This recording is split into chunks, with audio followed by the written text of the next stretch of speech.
Lietuvos vakaruose prie gintarinės Baltijos krantų įsikūręs vienas seniausių miestų Klaipėda. Tai miestas Kuršių marių ir Baltijos jūros susiliejimo vietoje, didžiausias neužšąlantis jūrų uostas. Dėl savo išskirtinės strateginės ir geografinės padėties Europos žemyne, miestas jau žinomas nuo 1252 metų. Klaipėdos senamiestis iš kitų Lietuvos didžiųjų miestų išsiskiria savo senąją ir nuostabia fachverkine architektūra, kuri artimesnė vokiečių ir švedų miestams.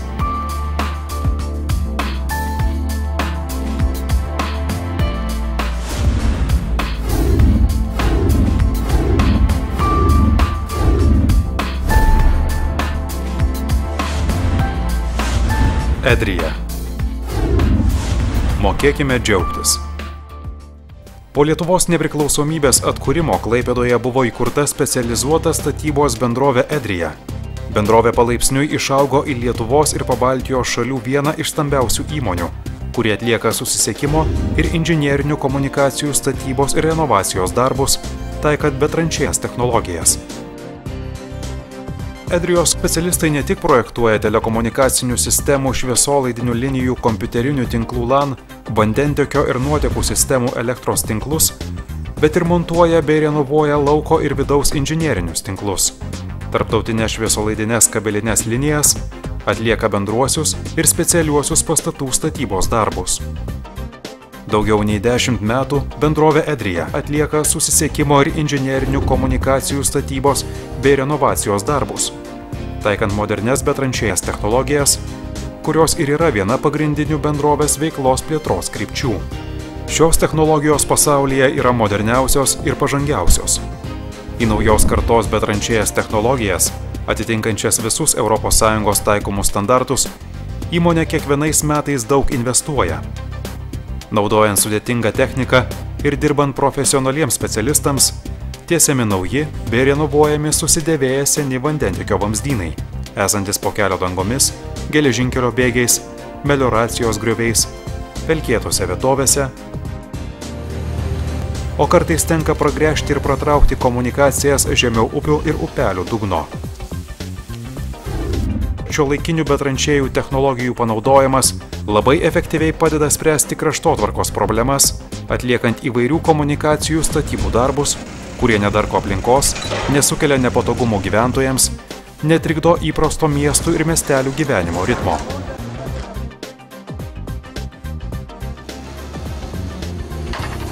Šiuo metu bendrovėje Edrija dirba profesionalūs labai aukštos kvalifikacijos ir patyrę įvairaus profilio specialistai. Jie dirba su sukaupta daugiau kaip 250 stambių ir galingų komunikacijų tiesimo, klojimo mechanizmų, pritaikytų dirbti erdviose teritorijose, nedidelių įrenginių, naudojimų riboto ploto sunkiai prieinamose vietose.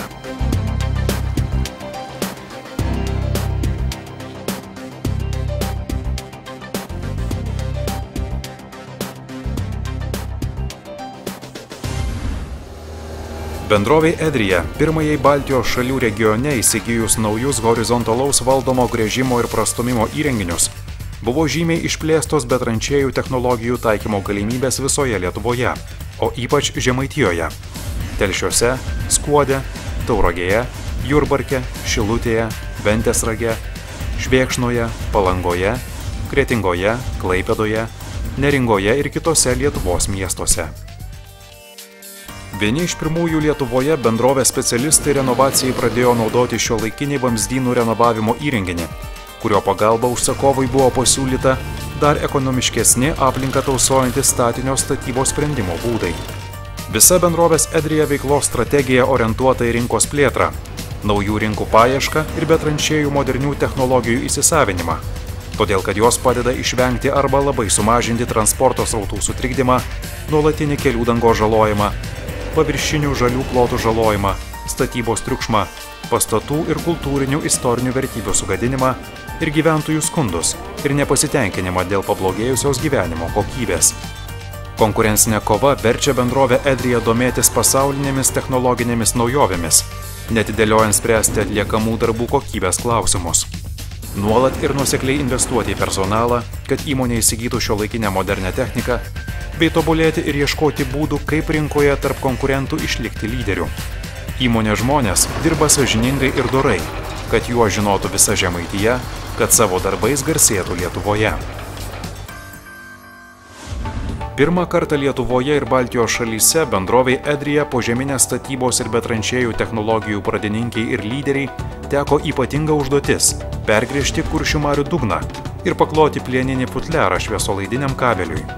Šviesolaidinio kabelio apsauginio plieninio vamzdžio svoris sudaro apie 25 tonas, todėl kabelio paklojimo Kuršių marių dugne darbams atlikti reikalinga ypač galinga gręžimo technika. Maždaug 270 tonų traukiamosios galios įrenginys. Tokių Lietuvoje nėra. Bendrovė lydint aptarnaujantiems specialistams į Klaipėdą, o vėliau keltų per Kuršių marias, į paruoštą statybos aikštelę atsivežė gręžinio įrenginį iš ES.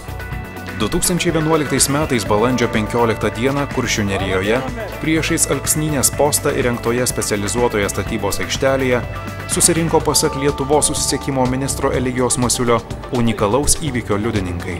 Bendrovės Edrija generalinis direktorius Edmundas Dargis teigia, kad įmonė norinti parodyti projekto Rein mastą ir sudėtingumą, kurį sėkmingai vykdo ES ir Lietuvos valstybės lėšomis.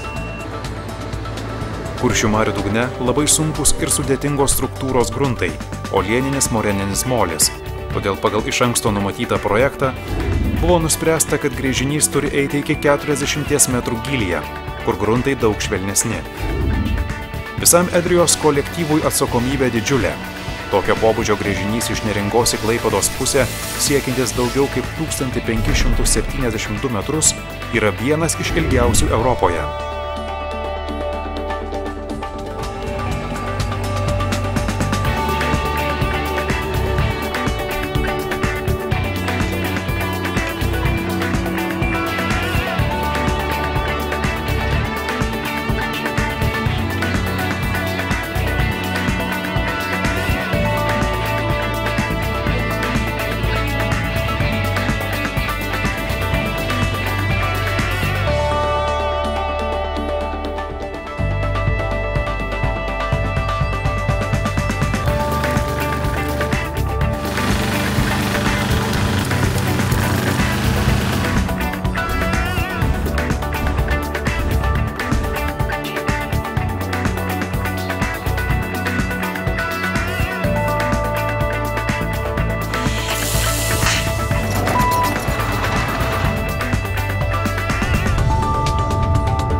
Darbų eigoje atliekant labai sudėtingą gręžinį, pro jį buvo ištrauktas plieninis vamzdis, kurio ertmėje buvo apsauginiai plastikiniai vamzdeliai su juose esančiais šviesolaidiniais kabeliais. Bendrovė Edrija šviesolaidinius interneto greitkelius tiesia Klaipėdos ir Tauragės apskrityse, o taip pat ir Kuršių nerijoje. Iš viso Neringos savivaldybės teritorijoje nutiesta daugiau kaip 100 km šviesolaidinių kabelinių linijų, bei įrengti 45 prisijungimo prie sparčiojo interneto taškai, pradedant Smiltynę, Juodkrantę, Nida. Taip pat toliausiai į vakarus nutolęs spartusis internetas. Vienintelis būdas vykdyti įvairius statybos darbus, kad nebūtų pažeista jautri ir unikali Neringos gamtinė aplinkos pusiausvyra, bet tranšėjų technologijų naudojimas. Bendrovė Neringoje yra palikusi įspūdingą atliktų darbų ženklą, nutiesdama apie 20 km vandentekio ir nuoteko tinklų, iš kurių 17 km betranšėjiniu būdu. Įrengė 7 siurblines ir visai nebuvo sudarkytas landšaftas, o tuo pačiu išsaugotas unikalus gamtos grožis. Neringos miesto vandentekio ir nuotekų tinklų rekonstrukcija ir plėtra pelnė Lietuvos pramonininkų konfederacijos konkurso Lietuvos metų gaminys aukso medalį. Šiuo metu įmonė tęsia Neringos miesto vandentekio ir nuotekų tinklų rekonstrukcijos antrąjį darbų etapą. Bendrovės Edrija puikius veiklos rezultatus įtakojo sėkmingai įgyvendinti susisiekimo ir inžinerinių komunikacijų statybos bei renovacijos projektai. Pasiteisino investicijos į personalą, naujų technologijų taikymą, modernę techniką ir paslaugų spektro plėtimą. Edrijos širdis yra jos susitelkęs draugiškas ir nuoširdus kolektyvas. Tai įmonės žmonės. Jų dėka ir yra pasiekti tokie rezultatai, kurie ateityje bus dar geresni.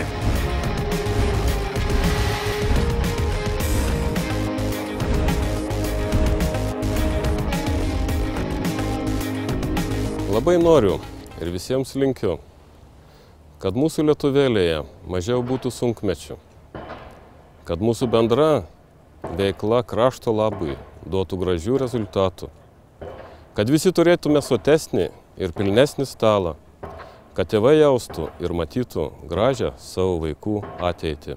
Noriu, kad visas Edrijos kolektyvas nuoširdžiai stengtųsi, kad mūsų kraštas būtų kuo gražesnis, kad trauktų akį ir širdį. Juk būtent tą mes ir dirbame.